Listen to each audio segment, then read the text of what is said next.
Muy buenas noches, amigos e internautas que se conectan a esta hora, a esta nueva entrega de Al César lo que es de César. Soy César García y vamos a continuar analizando en este inicio de semana lo que tiene que ver con el ambiente electoral, el cual comienza a tener algunas novedades. Algunos precandidatos pues han expresado en firme su deseo de participar para las próximas elecciones generales, y también se producen algunos movimientos alrededor de esta expectativa, esta incertidumbre que tiene el movimiento de Rafael Correa Delgado, quien continúa aspirando a participar en las próximas elecciones. El día de hoy se desarrollaron algunas diligencias en relación a esta posibilidad. En el Tribunal Contencioso Electoral se inició con esta audiencia, producto de la denuncia presentada por Fuerza Compromiso Social y otro movimiento social de los 4 que están involucrados luego de esta polémica derivada del informe de Contraloría, en el cual se disponía la eliminación del registro electoral de estas 4 agrupaciones políticas. El desenlace aún no lo conocemos, sabemos que se extendió más allá de lo esperado esta audiencia, que determinaría si el contralor Pablo Celi es destituido de su cargo o si se elimina del registro electoral a estas agrupaciones políticas. Vamos a conversar en esta noche con nuestro invitado, el doctor Ramiro Aguilar, quien ha tenido pues la gentileza de participar en esta noche en Al César lo que es del César, para platicar de esta coyuntura y por supuesto de cómo se van configurando los diferentes frentes políticos de cara a las nuevas elecciones. Le damos la bienvenida, doctor. ¿Cómo se encuentra? Hola César, ¿cómo está? Una buena noche, un saludo muy cordial a todas las personas que nos están escuchando y viendo. Perfecto. Doctor, amanecía el país muy temprano con un tuit del expresidente de la República, Rafael Correa, quien advertía que la democracia nuevamente recibía un atentado, esto señalándose o refiriéndose al asunto a la posibilidad de que Fuerza Compromiso Social sea eliminado del registro electoral. Quisiera comenzar por ahí, doctor, porque existe incertidumbre. Hay muchos ciudadanos, incluso medios de comunicación o periodistas, como es mi caso, que hemos seguido de cerca el tema, pero hasta el momento no hay certidumbres al respecto de lo que ha acontecido en el Tribunal Contencioso Electoral. Y bajo ese escenario quisiera que usted nos dé algunas líneas, algunos horizontes de qué es lo que puede ocurrir luego de que culmine esta audiencia, y en donde se establecerá si Pablo Celi deja de ser contralor o si se ratifica este informe que prácticamente pues fue calificado por varios analistas como una intromisión de la Contraloría General del Estado en la función electoral.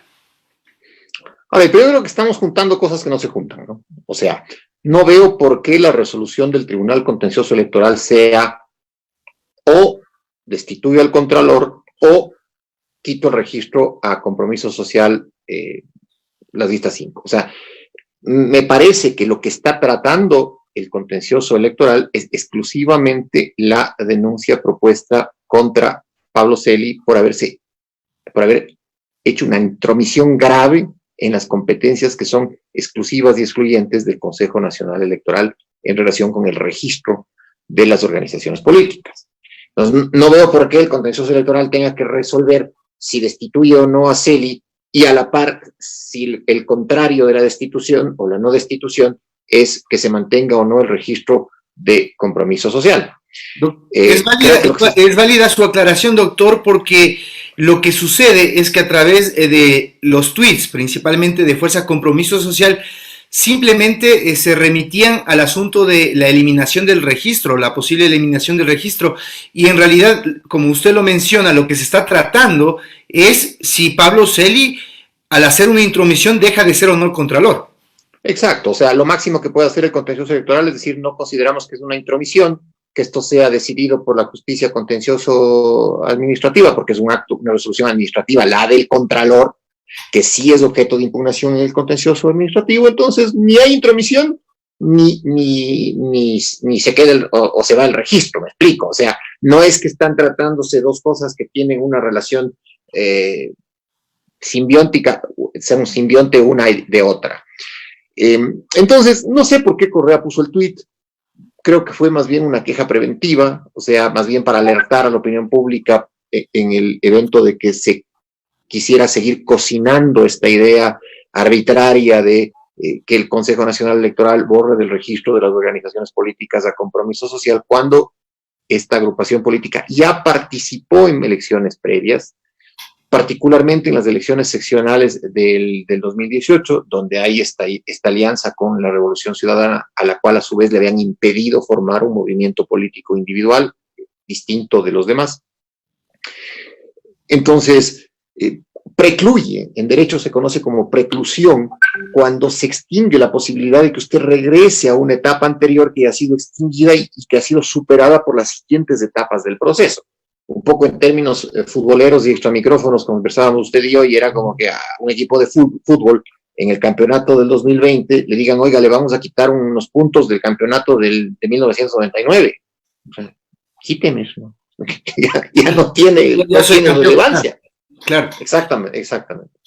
Ahora, doctor, con el asunto de Celi, porque quisiera cerrar el tema de eso para comenzar con nuestro análisis de la coyuntura electoral.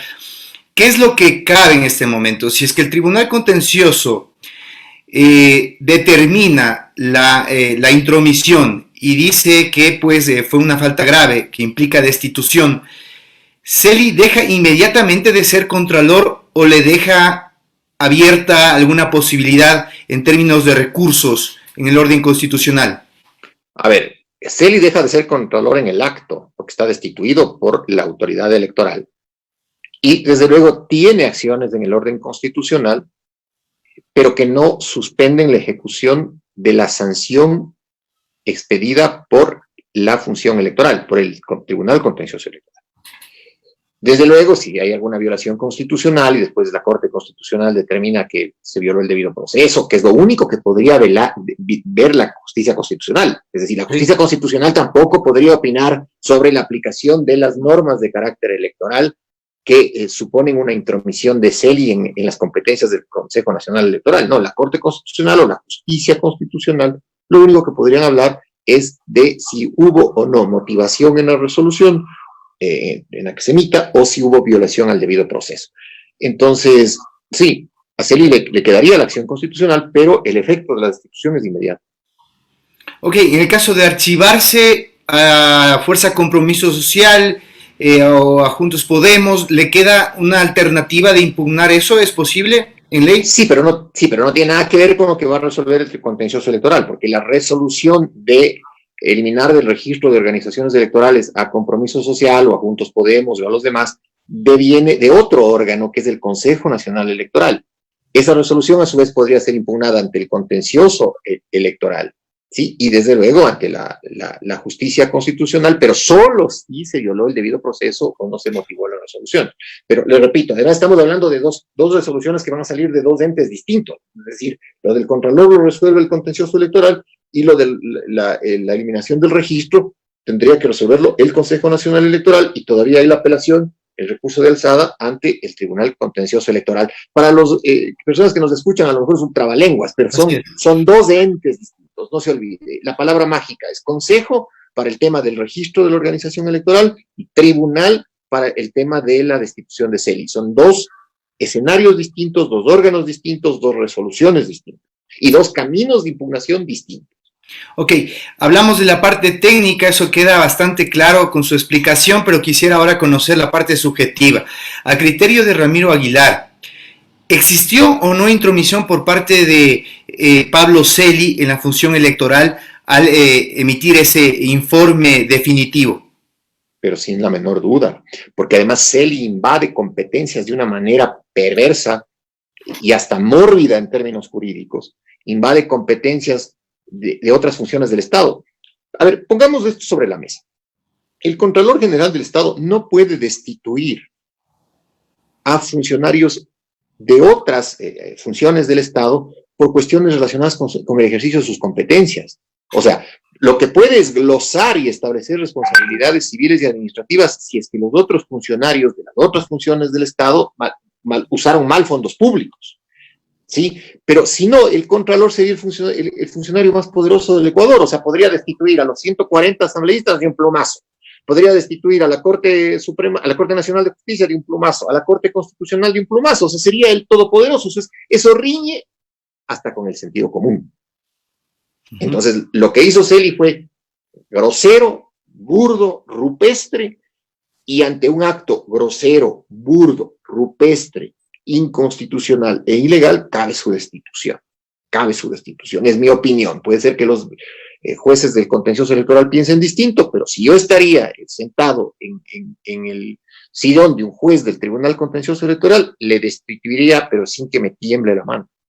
Ahora, a su criterio, es muy difícil que se produzca esta eliminación del registro electoral de Fuerza Compromiso Social al hacer ya un movimiento que ha participado, como usted ha mencionado, en otras contiendas electorales, pero al mismo tiempo por lo que representa popularmente. Recordemos que obviamente ahí está esta imagen de Rafael Correa Delgado que obviamente arrastra una cantidad de expectativa popular de aquellas personas que esperan que si él no está en la papeleta, al menos su movimiento político se encuentre en contienda.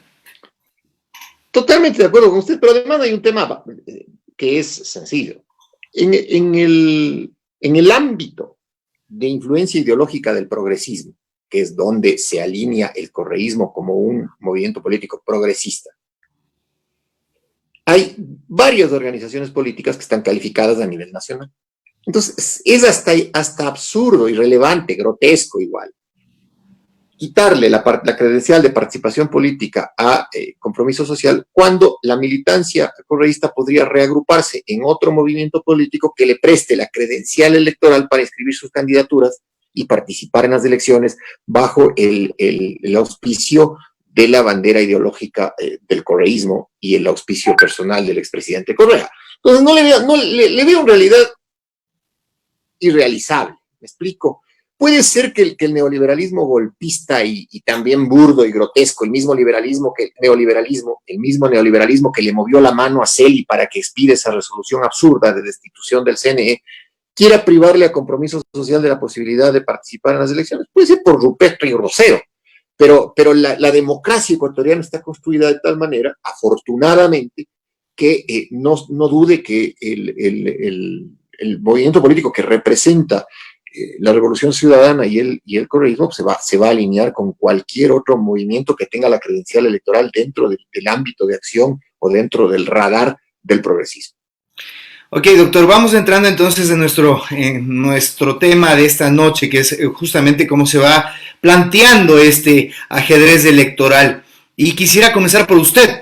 Si bien es cierto, usted fue asambleísta del Ecuador, participó por el movimiento Suma, posteriormente usted fue independiente, se apartó de esa agrupación política. Cuando dejó de ser asambleísta, bueno, durante su ejercicio fue muy crítico incluso con el gobierno de Rafael Correa en varias instancias, obviamente en el ámbito parlamentario.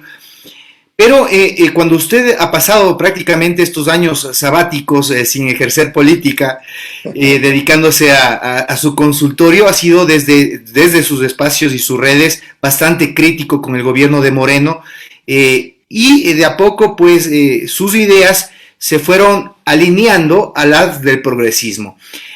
Hoy, no, perdón, el día de ayer me parece que fue que el mismo expresidente Rafael Correa le daba la bienvenida a usted. ¿A qué le daba la bienvenida, doctor Ramiro Aguilar? ¿A formar parte de esa militancia o a sumarse al Gran Frente Progresista? A ver, yo progresista he sido toda la vida, y basta leer lo que pienso, lo que he escrito, mis discursos en la Asamblea Nacional. Yo soy un hombre alineado en el progresismo.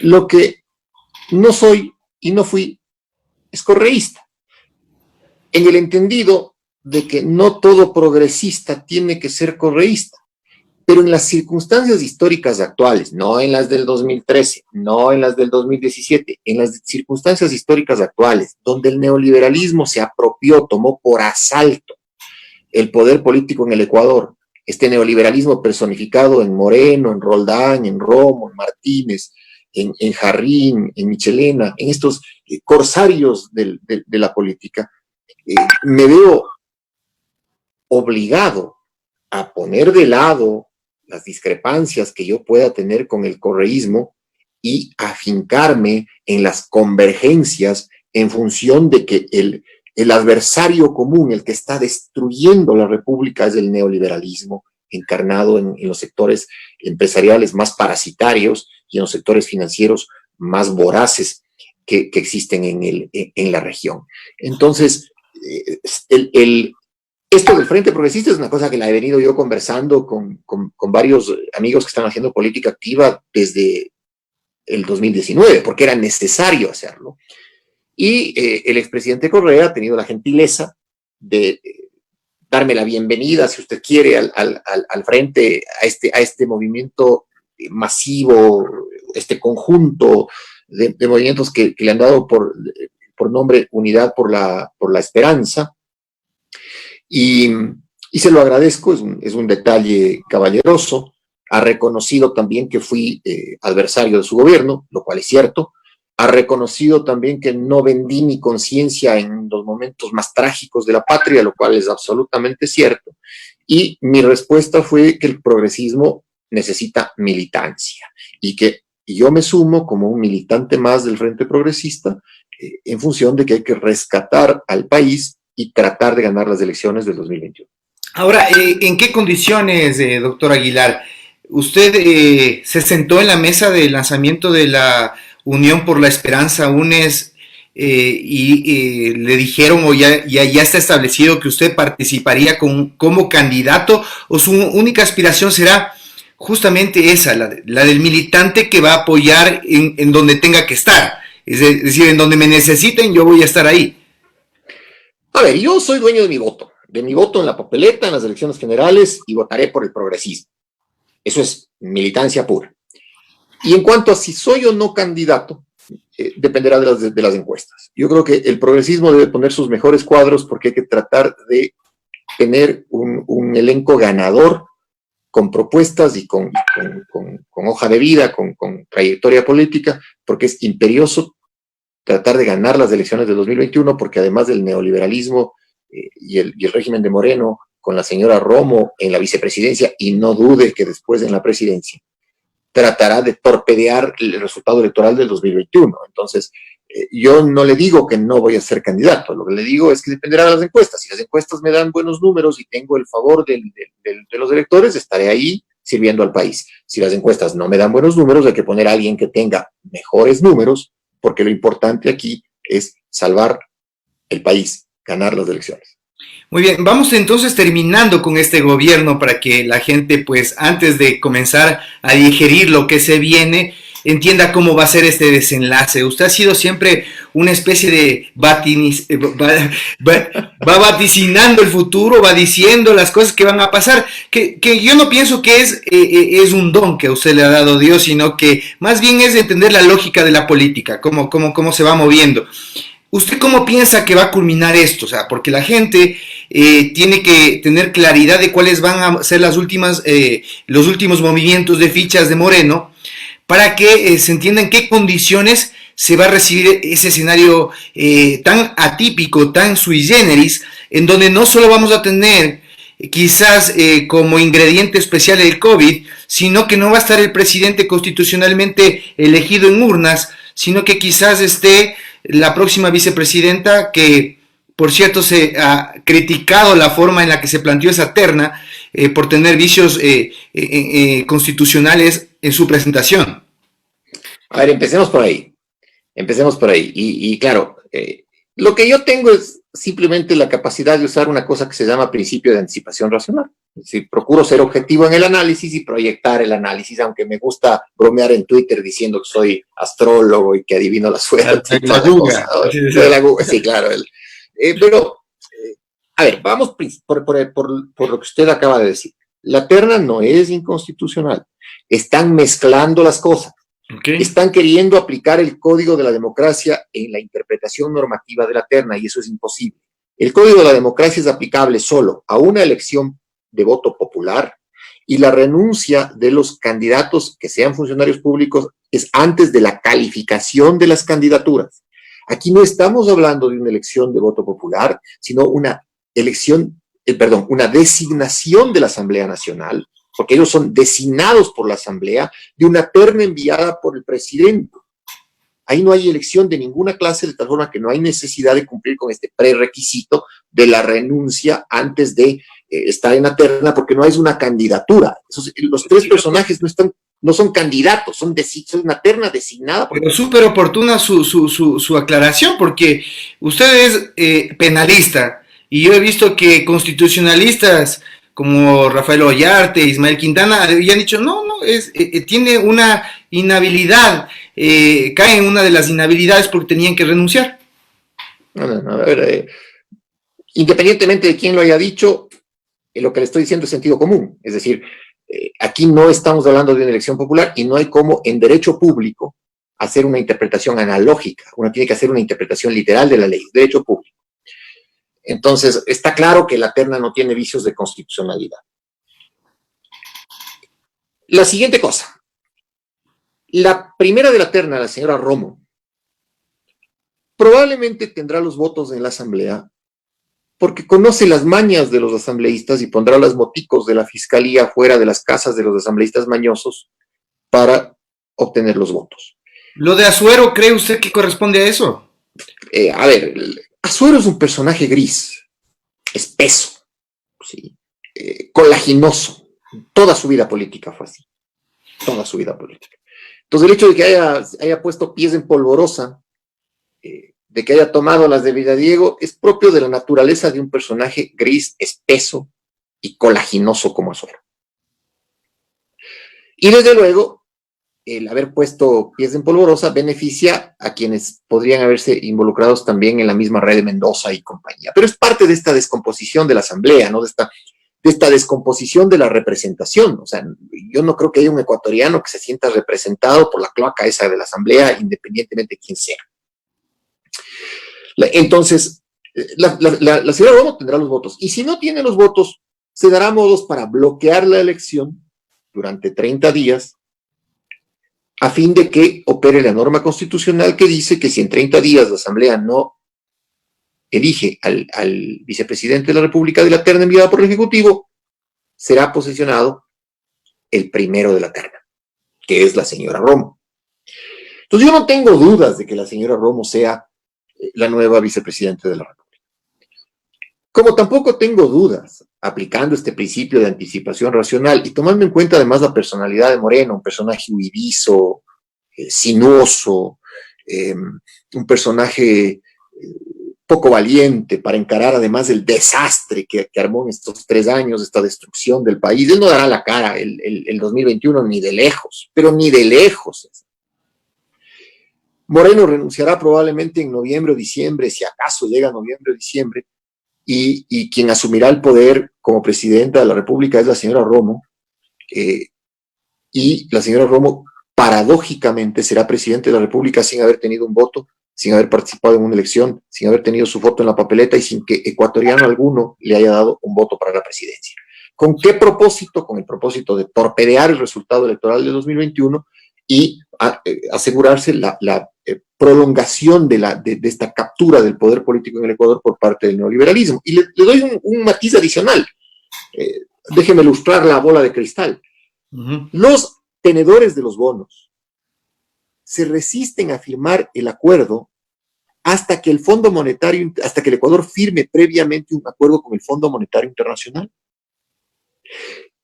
bajo el entendido de que ese acuerdo con el Fondo Monetario Internacional un poco blinde las condiciones macropolíticas y de política económica del Ecuador del próximo gobierno. Pero ahí debemos estar claros de que también por disposición expresa de la Constitución, todo acuerdo internacional que implique afectaciones a la política económica del Ecuador tiene que pasar por la aprobación de la Asamblea Nacional, de tal forma que el acuerdo que Moreno firme con el fondo, el que sea, es un acuerdo nulo que tiene que ser dejado sin efecto si hay un gobierno progresista ganador en las elecciones de 2021. Pero los tenedores de los bonos son los mejores lectores de la situación política de un país, porque son los que tienen que cobrar la plata. Entonces, los tenedores de los bonos están diciendo, hey, firme primero el acuerdo con el fondo, y necesitamos además un aval de que esto se mantenga. Y creo yo que el aval, esto ya es mi opinión, que el aval lo va a dar la señora Romo, que es capaz de cualquier cosa, ¿no? Es decir, ella es capaz de cualquier cosa. O sea, en el escenario de que yo pienso que no va a ocurrir, usted también concuerda conmigo en ese sentido porque he escuchado sus declaraciones. Usted ha señalado en varias oportunidades que el próximo presidente de la República es una persona seguramente que está sentado en su casa y que no sabe que va a ser el presidente de la República, pero que es de tendencia progresista. Ya vamos a ir a ese punto, doctor, pero en el caso de que se dé este fenómeno y que efectivamente con el apoyo incluso internacional de organismos como la OEA, como lo hemos visto en el caso boliviano, el neoliberalismo gana nuevamente y se da la continuidad. ¿Usted cómo ve la representación que tendría o quién sería el abanderado para seguir eso? Y si Ruptura y Martínez continuarían dentro de esos procesos. A ver, yo creo que sí, porque los que mandan en el neoliberalismo no son las cabezas políticas visibles, sino que son los banqueros y los empresarios que son el poder económico que tiene los hilos de estas marionetas, Romo, Roldán, Martínez, Moreno, marionetas. Y entonces probablemente quieran la continuidad de estos personajes. Ahora, el tema es que para eso tienen que ganar la elección. Y creo yo que, salvo que el margen sea muy, muy corto, es difícil torpedear una elección. Y la mejor forma de evitar que se torpedee la elección es meterles una montaña de votos. Por eso es que me he sumado al Frente Progresista y le digo, yo soy dueño de mi voto. Es decir, a mí no me interesa, por último, quién sea el candidato. Yo voy y voto por el progresismo porque hay que meterles una montaña de votos para poder sacar al país de esta trampa en criminal, porque es una trampa criminal en la que le ha metido el neoliberalismo en el gobierno. Ok, veamos el lado del progresismo entonces antes de pasar al otro lado, que realmente no hay mucho que analizar por ahí. Pero en el caso del progresismo, Argentina nos dio una clara lección de cómo se mete esa montaña de votos. En esta alianza entre Cristina Fernández y el presidente Fernández, en donde obviamente había divergencias, y usted habla de superar esas divergencias, y actualmente se conformó esta unidad por la esperanza. Sin embargo, yo quisiera su análisis al respecto de cómo está configurada hasta el momento esa mesa. Han quedado excluidas algunas otras facciones del progresismo que deberían haber estado participando, y esto por la hegemonía, obviamente, por ese poder notorio que tiene Fuerza Compromiso Social en la figura de Rafael Correa. ¿O usted piensa que con eso nos basta? A ver, yo creo que primero el lanzamiento de esta Unidad por la Esperanza fue un lanzamiento con todas las limitaciones que implica el COVID, que implica el no aglutinar personas en el mismo lugar. También por esta expectativa que hay generada por el propio expresidente Correa de si él integra o no la papeleta presidencial como vicepresidente. Porque ahí hay un gran matiz, César. Si Correa es el candidato a la vicepresidencia de la República y que tendría legítimo derecho a hacerlo y que está habilitado para hacerlo, pero que también le están torpedeando, el candidato a la presidencia tendría que ser muy claro con Correa y decirle, a ver, compadre, usted va a ser el vicepresidente, pero el presidente soy yo. ¿Y se podrá eso? Es que si no se puede, si no Con el se monstruo puede, político que es Correa, no pero sé, no sé. es que tiene que poderse, porque si no se puede hacer eso, o sea, si no hay, por ejemplo, el renunciamiento que tuvo la señora Cristina Fernández de Kirchner en Argentina y a una persona que había sido también su contradictor, que Alberto Fernández fue, dentro del peronismo fue un contradictor, si no hay ese renunciamiento, simplemente no vienen los votos, o sea, el correísmo duro tiene el 30% de la votación nacional, medido antes de la pandemia, no sabemos cómo está después de la pandemia, o cómo está después de esta brutal crisis sanitaria. Pero ese 30% no alcanza. Entonces el correísmo puede poner su mejor cuadro, puede ponerle incluso al expresidente Correa en la vicepresidencia, pero necesita más, porque además hay un anticorreísmo duro también de más o menos el 30%. Entonces hay que, correístas y anticorreístas, y los anticorreístas son neoliberales, buscarán captar el otro 40%. Y en el otro 40% está el resto del progresismo. Y el resto del progresismo necesita una razón para votar por un plan de gobierno que implique la salvación nacional. O sea, esto sí no es ni poesía, es real, porque si gana el neoliberalismo, olvídese, esto va a ser un desastre. Y yo creo que Correa lo entiende, y Correa lo entiende. Lo más complejo es que entienda la militancia más dura del correísmo, y les doy la razón. Y créanme que le doy la razón, porque ellos ya fueron traicionados. Entonces, ¿cómo es que la militancia más dura del correísmo puede confiar nuevamente en un candidato, llamémosle así, auspiciado o designado por Correa, si ya les pasó el hecho traumático de la elección de Moreno? Entonces, el correísmo tiene que estar claro de que necesita del progresismo, y el progresismo tiene que estar claro de que tiene que ser leal a un proyecto político, porque si no, volvemos al mismo escenario del 2017. Ahora, ¿usted qué piensa? ¿Deben ir al psicólogo, superar el trauma y que les dejó la traición y a una persona que no nazca de la matriz correísta para asumir ese cargo? ¿Sería saludable incluso ante la imagen de esa base social que está en esa incertidumbre de quién mismo va a ser el presidenciable? Sin duda, o sea, yo creo que el correísmo y el integrado en el progresismo y el progresismo como gran frente tiene que anunciar, además tiene que anunciar un candidato máximo a mediados de agosto. O sea, tampoco es que puede demorarse mucho.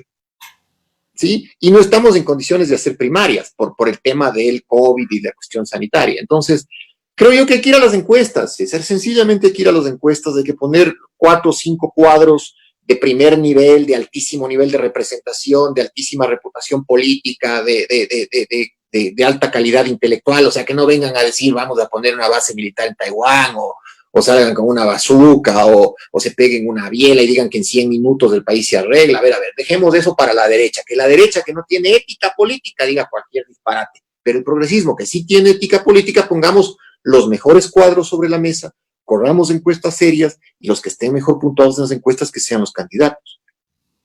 Ahora, ¿cómo evitar que el correísmo predomine la alianza por el progresismo? Usted debe también anticiparse a este plan B que obviamente no le es ajeno a nadie. En el caso no consentido de que algún milagro pase y que Fuerza Compromiso Social no participe, hay un auto nuevito esperándolo como es Centro Democrático para que se suban ahí. Pero si Centro Democrático, por ejemplo, por solo poner esa hipótesis, pone el vehículo para las próximas elecciones, va a querer poner también a sus cuadros. Entonces, ¿cómo evitar que el predominio y el poder, obviamente, que aún tiene el correísmo duro, sea el que marque las reglas en el interior de estos acuerdos? Por la intención de voto, pues, o sea, si cualquier movimiento acoge al correísmo en el evento de que fuera, que prescinda de la credencial electoral y sea borrado del registro electoral, usted llega como dueño de casa, porque usted tiene el 30% de la intención de voto. Entonces, no es tan fácil decirle a cualquier movimiento dentro del Frente Progresista, yo impongo los candidatos, porque además todos queremos que el Frente gane. O sea, a mí como progresista no me interesa tener una mayoría en la Asamblea si tenemos un presidente neoliberal que puede usar la fuerza, reprimir y corromper asambleístas. Habría sido la lucha en vano. La lucha tiene que ser por la presidencia de la República. Y en esa lucha por la presidencia de la República, le repito, hay que poner a los que están mejor puntuados. Y en la Asamblea también hay que mejorar el nivel de la representación. O sea, no se puede tener la cloaca que tenemos ahora. Eso es una sentina, eso es un baño público. Entonces, hay que mejorar el nivel de la representación. Obviamente, en función de quién es el mejor candidato en cada provincia. Y como no ha cambiado el método de conteo de votos, finalmente hay que poner listas sólidas, ¿no? Listas sólidas para poder ganar la mayor cantidad de curules en la Asamblea Nacional. Entonces, no creo que sea un tema de imposición, es un tema de realidad. Estoy hablando con un movimiento político que tiene la mayor intención de voto. Y claro, en esas condiciones, pongamos los mejores cuadros. Usted me dirá, es meridílico esto. No, cuidado. La Asamblea se ha vuelto tal cloaca, tal alcantarilla, que el ciudadano está harto. O sea, yo no creo que haya un ecuatoriano que se sienta representado por cualquier asambleísta de esta Asamblea, por cualquiera, porque el éxito o el fracaso de la Asamblea es colectivo. Cuando estos ñatos se han negociado con hospitales, han obtenido carnet de discapacidad para evadir impuestos, cuando han puesto a sus parientes en el servicio exterior, no creo que haya un ecuatoriano que se sienta representado por esa porquería. Entonces, si el progresismo no pone candidatos de primer nivel en todas sus listas a nivel legislativo, entonces el ciudadano lo que va a hacer es repudiar eso y buscar otras opciones. Ahora, ¿hay que preocuparse realmente por si Correa participa o no? ¿O usted piensa que independientemente de eso existe la posibilidad fuerte, concreta, de que con Correa o sin Correa el progresismo gane? Yo creo que con Correa o sin Correa el progresismo gana. Lo que ocurre es que evidentemente la fuerza política de Rafael Correa es planetaria, ¿no? Entonces tiene una fuerza gravitacional en cuestiones de discusión y de debate político que hemos pasado toda esta noche usted y yo hablando de lo mismo. Es decir, no hemos dejado de mencionarle a Correa al menos unas 30 o 40 veces. Es por la fuerza gravitacional de un personaje que gobernó el país 10 años y que todavía tiene una relación pasional con el pueblo ecuatoriano. Pero eso, incluso el propio Rafael Correa sabe que no le alcanza. Porque también, como una fuerza gravitacional, tiene un contrario, y es el anticorreísmo que está ahí y es duro también. A ver, doctor, aquí me ponen una pregunta para irnos saltando el otro tema que quisiera topar, que es quiénes faltan en este frente progresista. Dice Alejandro Rodas Coloma, ¿qué opina de Ayala Mora y la izquierda ortodoxa? Ni opinar, o sea, eso es parte de la descomposición de la clase política ecuatoriana. O sea, realmente, créame, con todo el respeto, ni opinar, porque todo lo que tendría que opinar son adjetivos calificativos altamente denostativos, que es impublicable. ¿Y cree que está sepultado ese extremismo de la izquierda? A ver, pero el propio Ayala no ganó las elecciones en Imbabura, las elecciones legislativas anteriores. Entonces eso ya es un tema de que los medios corporativos todavía les dan cabida a este tipo de personajes porque manejan el discurso que el medio corporativo quiere oír. O sea, es como una terapia de alcohólicos, ¿no? Nos reunimos todos porque contamos las mismas historias para tratar de comprendernos nosotros mismos. Es absolutamente terapéutico lo que hacen ellos, ¿no? Ellos, y totalmente nocivos en la terapia para el resto del país. Ahora, ¿qué pasa con Gustavo Larrea? Él inició muy cerca del gobierno de Moreno, de a poco lo fueron aislando y el tipo ahora todavía aspira a alguna posibilidad dentro de las presidenciales. ¿Tendrá alguna chance Larrea? Ninguna, porque sencillamente también es un personaje que ha estado... Larrea es el Fernando Valda un poquito más a la izquierda. Un poquito más a la izquierda, exactamente, y un poquito más añejo. Pero es el Valda sofisticado. Y creo que en ese escenario sus aspiraciones electorales son mínimas, ¿no? Son mínimas, no creo que incida.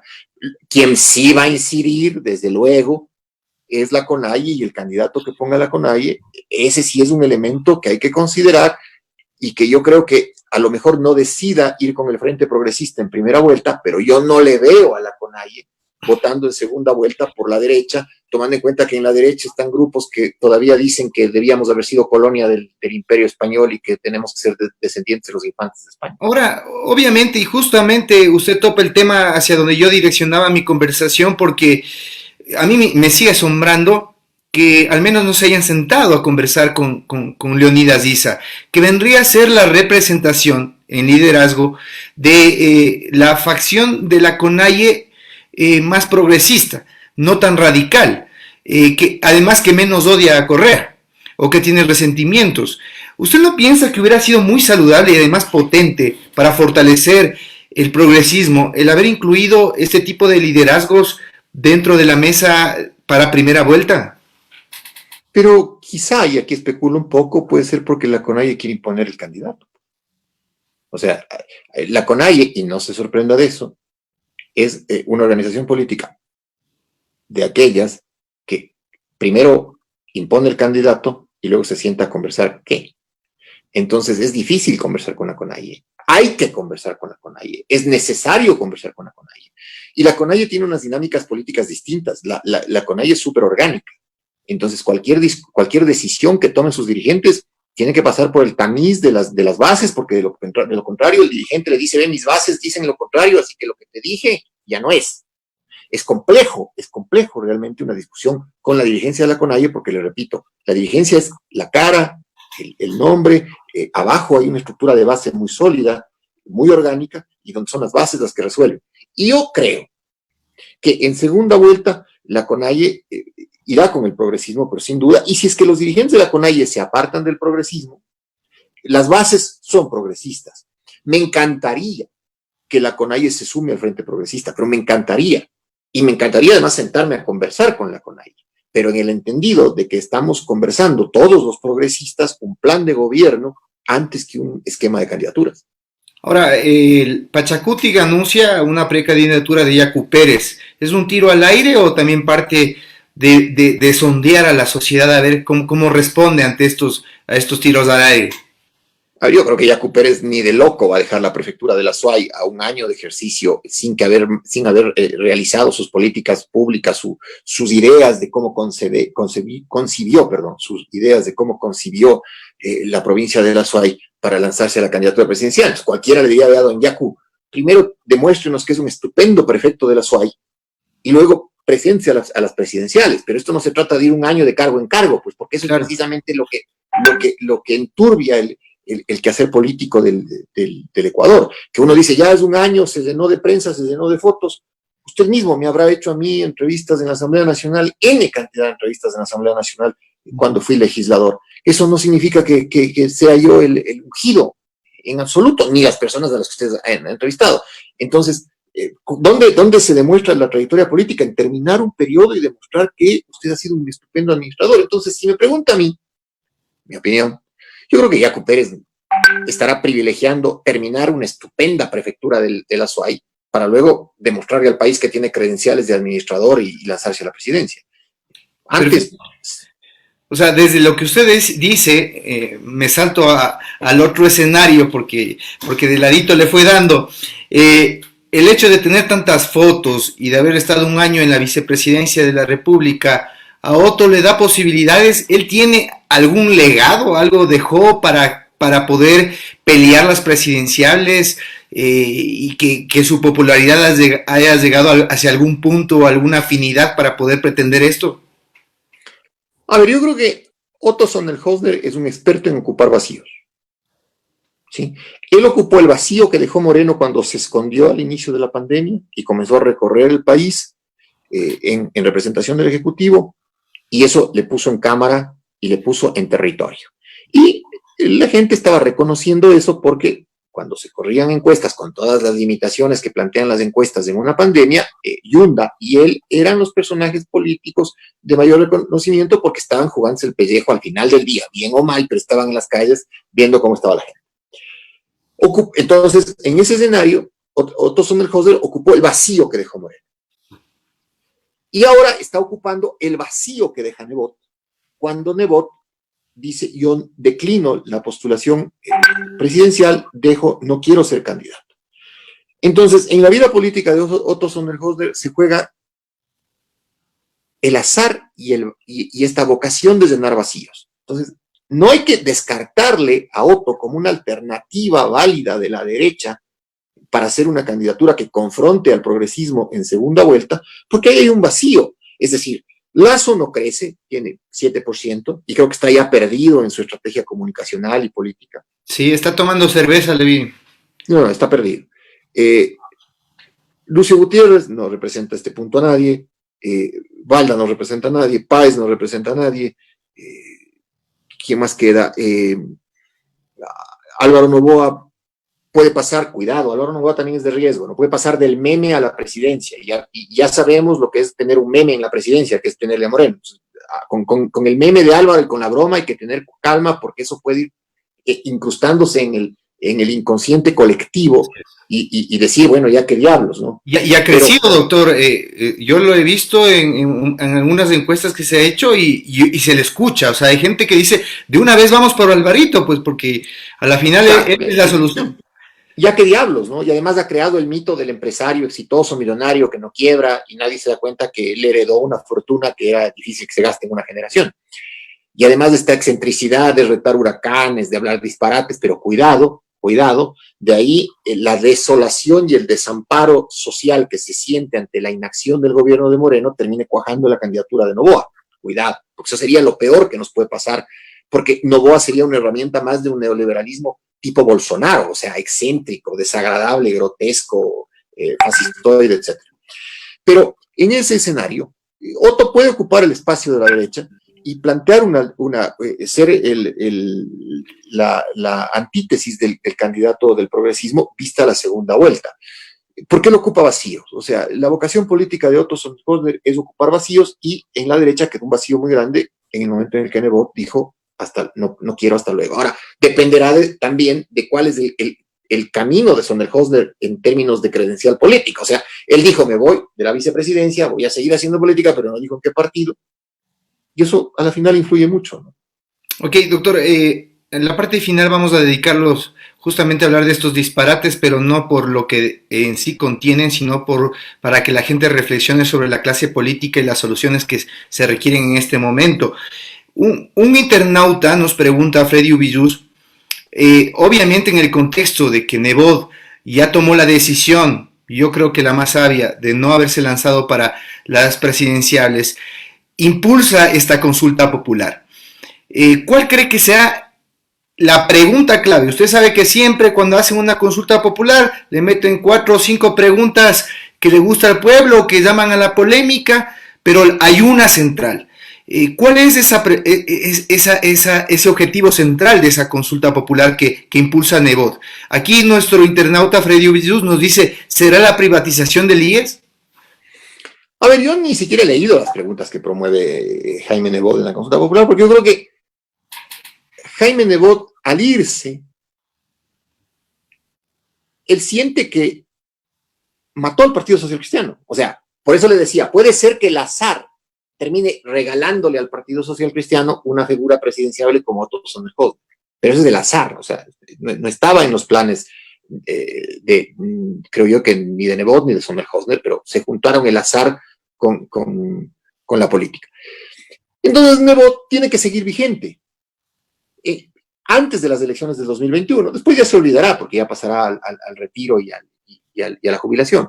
Pero para ser vigente, entonces mete esto de la consulta y pone este tema conflictivo y controversial de la privatización de la seguridad social. Mire, privatizar la seguridad social en el Ecuador sería suicida. O sea, si los ecuatorianos queremos perder nuestra jubilación, privaticemos el IES.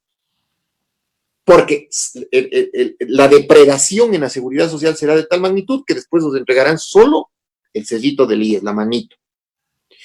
Y yo creo que el ecuatoriano está muy apegado a una seguridad social estatal y que además es tutelar, ¿no? Es muy tutelar. Entonces dudo mucho que esa pregunta sea votada favorablemente. Pero claro, es la más controversial dentro de una propuesta, esto de consulta popular, que Nebot está levantando como bandera para decir, vean, sí es verdad que me fui, pero déjenme lanzar el último pirotécnico. Y ya como es fin de fiesta, bueno, don Nebot lance el pirotécnico, pero no creo que cuaje la consulta de hoy. Doctor, nos pregunta Marcel Enríquez su opinión sobre una posible candidatura del doctor Tandazo. A esto le añado que el doctor Tandazo hizo una publicación en donde critica una declaración que me parece sacada de contexto del expresidente Rafael Correa, en donde dice, aunque sea de derecha o de izquierda, pues la cosa es juntarnos en este objetivo. Las encuestas, o sea, simplemente hay que correr encuestas. ¿Por qué no poner el nombre de Tandazo en los encuestables, correr las encuestas, y si los números dan, pues vamos con los 11 que ganan, ¿no? Doctor, en estos últimos días hemos visto una cantidad de, no sé si calificarlos como propuestas presidenciables, sino más bien ese anhelo de varios candidatos, no solo que ya han participado en contiendas electorales.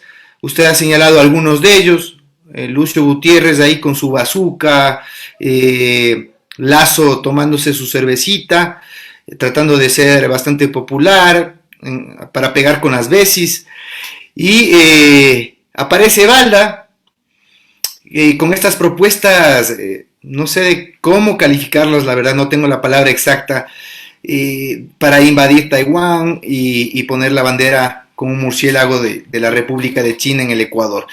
Pero, ¿por qué menciono estas cosas? No con el objetivo de hacer sátira, sino con el objetivo de que la gente se dé cuenta de que en este momento estamos viviendo momentos terribles. Usted lo ha calificado como un momento histórico. Si es que algo no pasa, y no pasa en el sentido correcto, en la decisión apropiada, el país se descalabra más aún de lo que ya estamos. Y este tipo de propuestas ridículas, burlonas, y que atentan a la inteligencia de los ecuatorianos, no aportan en absolutamente nada. Está bien, la democracia es una expresión amplia, cualquiera puede participar, pero estas personas realmente son un atentado a la clase política que se requiere en este momento. Yo quisiera su opinión al respecto, para que de alguna forma esto ayude a la capacidad de discernimiento que tienen que tener los ecuatorianos, que muchas veces obviamente se dejan llevar por este tipo de circunstancias, y porque me cae bien, porque fue el mejor chiste del año, o fue la mayor ridiculez en su publicación, terminan votando por ellos. A ver, yo creo que para ser un poco más visuales, hasta la política tiene pornografía. ¿Sí? Un criminólogo francés decía que la crónica roja es la pornografía del derecho penal. O sea, ver el muerto despanzurrado en el periódico, ¿no es cierto? Es una cosa grotesca. Es chocante, es como la pornografía, o sea, es una cosa chocante. No digo, ojo, no es una valoración moral. No es que a mí me parezca inmoral la pornografía, me parece que es grotesca. ¿Sí? No digo que habrá gente que le guste, es otra cosa. Igual la crónica roja, o sea, hay muchos tabloides que venden muchos ejemplares porque sacan los muertos en primera plana. Es parte de la libertad de expresión, es parte de la comunicación, así como la pornografía también es una expresión del cine, etc. Pero este tipo de expresiones como las que ustedes me mencionan, y yo mencioné previamente, se vuelven grotescamente pornográficas, o sea, es grosero, es burdo, la palabra es exactamente eso, es burdo. Pero no hay que, a ver, usted se preguntará por qué estas personas dicen esto. O sea, ¿por qué? La respuesta es esta. Porque sus consultores políticos probablemente les dijeron, independientemente de cuál sea el nivel del consultor político, que es el discurso que puede pegar en una sociedad desencantada. Por eso, cuidado con Alvarito y su retada de huracanes, porque es básicamente lo mismo, ¿no es cierto? Bolsonaro construyó su candidatura presidencial con este tipo de cosas. Trump construyó su candidatura presidencial y ambos llegaron a ser presidentes de dos grandes países como los Estados Unidos y Brasil sobre este tipo de discursos.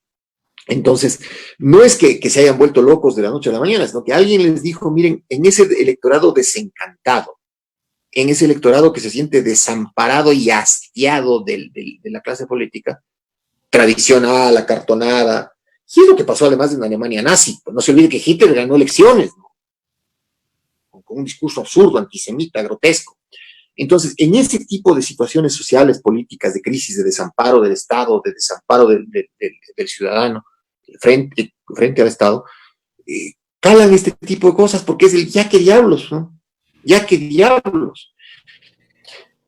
Obviamente, a quienes nos gusta pensar el país y que creemos con responsabilidad que la política tiene que hacerse pensando, nos choca mucho, pero son los tiempos también, César, son los tiempos no solamente en el Ecuador, sino tiempos en Brasil, tiempos en los Estados Unidos, son los tiempos y hay que, por eso es la responsabilidad del progresismo, el progresismo tiene que unirse y poner candidaturas de altísimo nivel de representatividad para que los ciudadanos puedan sentirse representados. Y obviamente tiene que tener un discurso de contenido y serio, porque del otro lado no dude que, o sea, de los 100 minutos para salvar el país, voy a construir 500,000 casas, voy a dar 400,000 empleos, le voy a hacer cirugías estéticas, le voy a construir un cohete a la luna, hay 20 centímetros.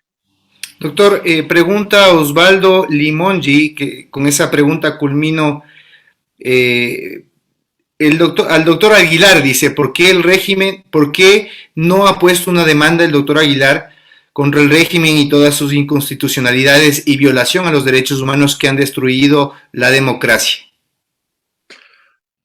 ¿Por qué no he puesto yo una demanda? Porque no tengo tiempo, estoy ocupado sobreviviendo, ganándome el pan del día, tratando de traer el pan a casa. Entonces eso de ser paladín de la justicia y ser denunciólogo y andar poniendo demandas en todos los juzgados, yo soy abogado y sé lo que cuesta.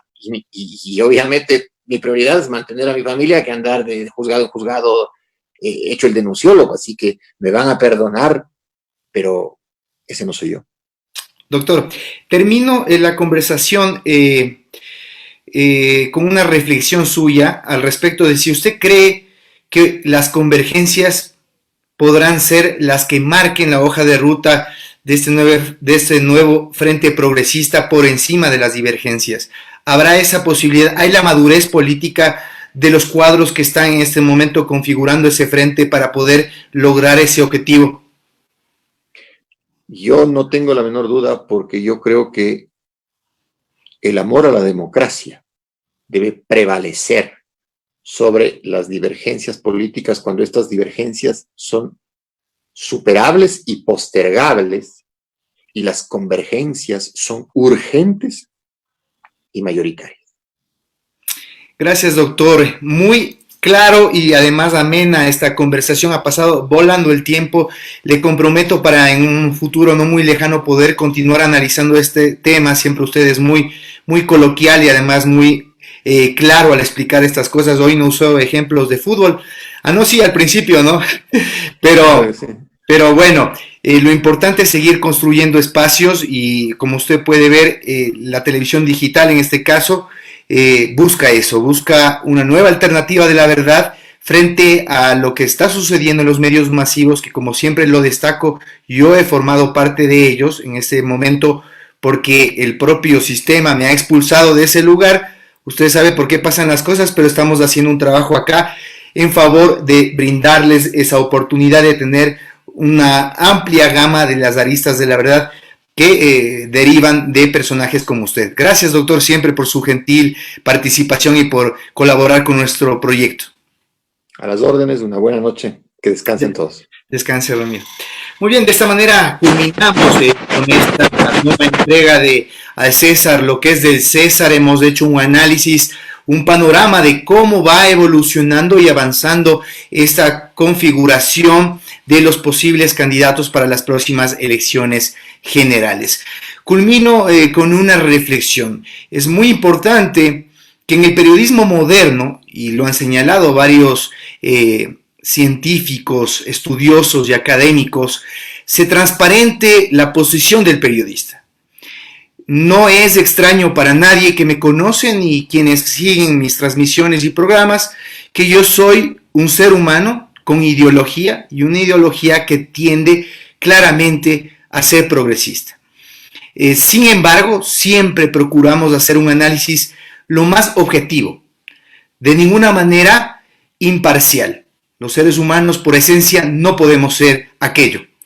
Sin embargo, sí invitar a la ciudadanía en general y a nuestros queridos internautas que en esta noche nos han acogido en gran número, a reflexionar al respecto de lo que está aconteciendo en estos últimos días con las propuestas de los presuntos precandidatos.